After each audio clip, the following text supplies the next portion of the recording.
This episode is sponsored by BetterHelp. October 10th is World Mental Health Day, and this year we're saying thank you, therapists. BetterHelp therapists have helped over 5 million people worldwide on their mental health journeys. That's millions of stories, millions of journeys, and behind every one is a therapist who showed up, listened, and helped someone take a step forward.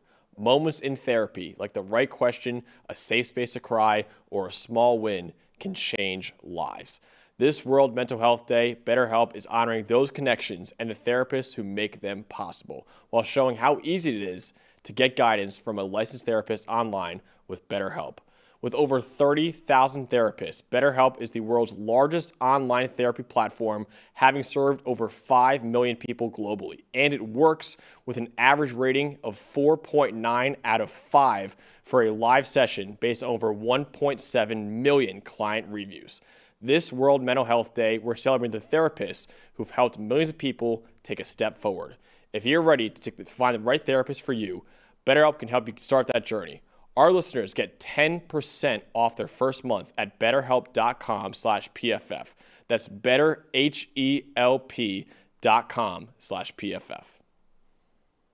All right, let's get to the other top 10 team that lost to an unranked team this week. That was number 9 Texas losing to Florida 29-21. Let's go over the highest graded players, starting off with the Florida Gators in this game. Highest graded player, edge rusher Tyreek Sapp, 87.1 grade in the win for Florida. Wide receiver Dallas Wilson, 81.5. Wide receiver Vernell Brown, the other true freshman receiver for Florida, 76.9. Linebacker Miles Graham, 76.6. Jaden Robinson, the other linebacker, 76.3. And DJ Lagway with a 64.3 grade in the win for Florida. Now let's go over to Texas with their highest graded players in the loss.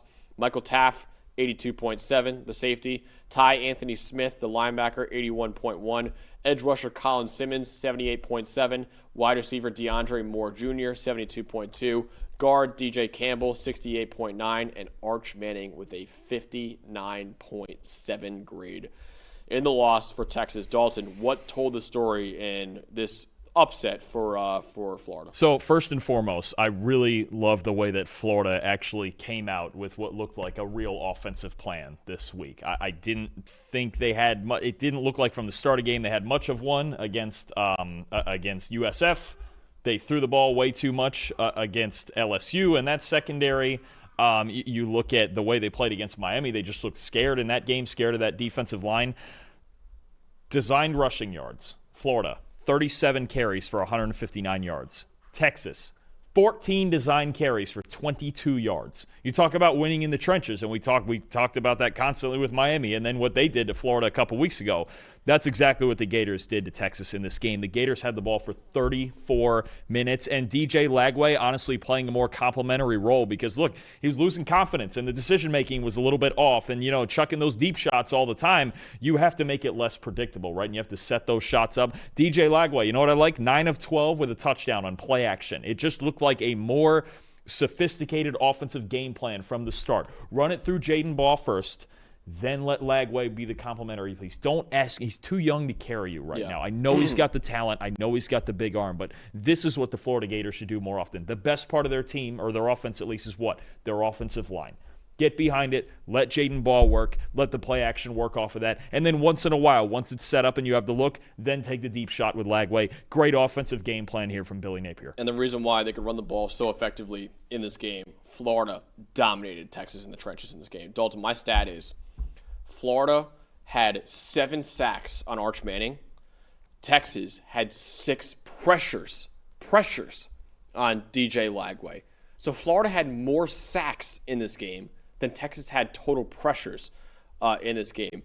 And credit to Florida, because in my preview for this Florida defense going into this game, I talked about how Florida entered this week with the lowest pressure rate in the Power 4 at 23.5% with a really beat-up defensive line. It's still a beat-up defensive line, but they dominated Texas in this game. I said they had to get after Arch Manning to win this game, and they did just that in this one too. 29 pressures, 7 sacks on Arch Manning, 57% pressure rate this week. That's more than double what their season pressure rate is. Meanwhile, Texas, 0 sacks and 6 pressures on DJ Lagway. Like I said, this Florida offensive line is an elite offensive line. That performance against Miami is more about Miami than it is about Florida. Nobody in the country, it's in the Florida State game too, nobody in America can block Miami's defensive line right now, and Florida's no stranger to that. But Florida's offensive line is still an elite unit, and they just held up really well against Texas's really talented defensive line in this game too. Both quarterbacks in this game, Arch Manning and DJ Lagway, had sub-50 passing grades under pressure. But the difference was Arch Manning was under pressure on 25 dropbacks. DJ Lagway under pressure on only 6 dropbacks in this game. Florida overall dominated on the offensive line and the defensive line, and that's why they pulled off this upset. And to me, this is a real problem for Texas. Right now, look, we're 5 games into this. They've lost their 2 games against 2 Power 4 teams, and I think a huge problem for me is the lack of a run game. I mean, you look at it, you go, okay, against Ohio State, what are we looking at? 33 design carries for 148 yards. It's okay. It's pretty good when you're playing Ohio State, but they also couldn't get anything done to complement the passing game. And then this game, 14 design carries for 22 rushing yards. Same idea. Billy Napier came out with the idea, okay, we can't have Lagway carry us. Yeah. We just can't do it. Was Arch great in this game? No, it was up and down. But I got to be honest with you, the first thing Steve Sarkisian said after the game was, we got beat up front. Yeah. And I think one thing, again, that continues to get undersold is the youth in the receiving corps and losing 4 starters on the offensive line for Texas. This is an extremely young offense. They didn't play well up front in this game on either side of the ball, and it showed. And to me, it shows in their lack of balance. Arch Manning, 5 games in, as their leading rusher. That was not the idea.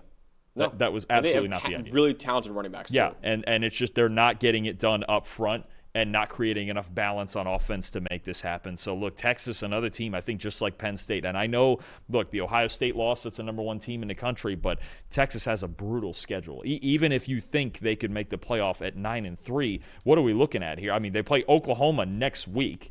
This week, you're talking. They still have to play Georgia as well. They still have to play A&M as well. Vanderbilt, Vandy, that still matters. Mississippi State is not a pushover by any. I mean, you look at this team now and you go, maybe. I don't think at 9-3 they would get in, but I don't even know if they're getting to 9-3 playing offense the way they've been playing it. Yeah, they're so young.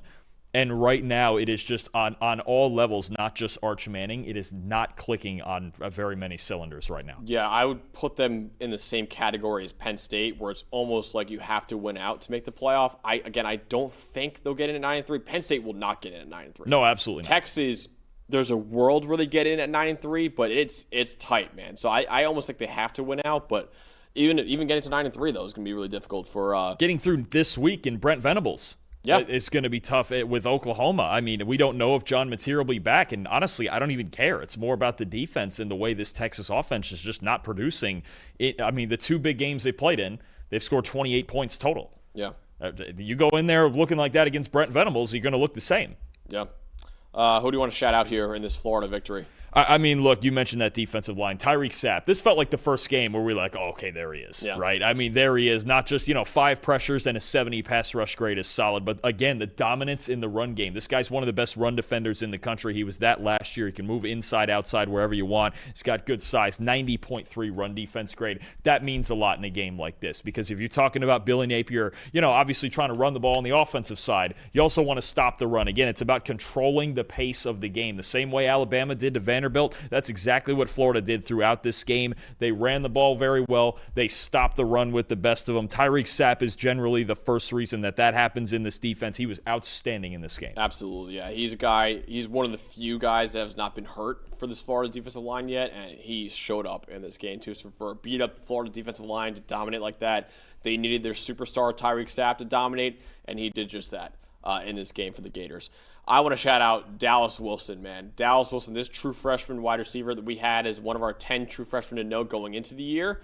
Vernell Brown's actually been the guy who's been better so far this year, but Dallas Wilson announced himself to the world in this game. Caught 6 of his 7 targets for 111 yards and 2 touchdowns, nearly 7 yards per route run for Dallas Wilson in this game. A perfect 158.3 passer rating when targeted in this game. Florida's 2 leading receivers in this game, their 2 highest graded receivers in this game, as you saw earlier in the top 5s, were Dallas Wilson and Vernell Brown, the third. Both of them are true freshmen. Both of them have flashed this year for Florida. This could be a lethal duo that we have in Gainesville for the next at least 2 years in college football too. These two are extremely talented, and they are producing already as true freshmen. And one more year of at least one more year of DJ Lagway throwing to him. I mean, these two guys are incredibly talented. Obviously, Malachi Toney was brought up earlier in the show, but I mean, you look at these freshmen, and we had a great freshman class last year, but I look at 4 guys right now. These 2 for Florida, Malachi Toney and Decorian Moore out there at Oregon. Yep.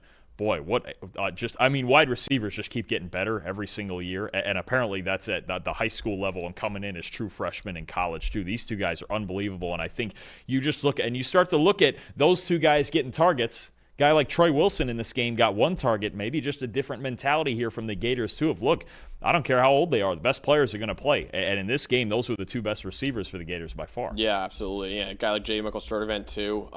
He was another guy that we thought was going to be one of the top guys. He had an okay game for Florida too, but yeah, man, it's tough out there. And I know Trey Wilson's battling injuries right now too, unfortunately. And but am I correct in thinking Aiden Mizell's a junior? Sorry, I thought he was a redshirt sophomore. But I mean, he's a young kid too, who's really talented as well. I mean, they have got a boatload of weapons. They just got to find the right combination that works. And then again, I think in this game, this was the best called game that I'd seen by far. I know they lost the previous 3, but the play calling in this game was so much better with the layers to the offense and starting it with Jaden Ball in the run game. That's a Florida offense that can win more games. By the way, bad hosting on my part. Dallas Wilson, this was his season debut in this game. He's been battling an injury in training camp. He's been out for the entire year until this game. What a way to have your first game against Texas. Well, because he exploded in the spring game. Wasn't he like the best player on the field in the spring game? Yeah. That's why we shouted him out, because Vernell Brown was a true 5-star recruit. But we all the talk in Gainesville has been about Dallas Wilson, not Vernell Brown. Brown's been great for them too, but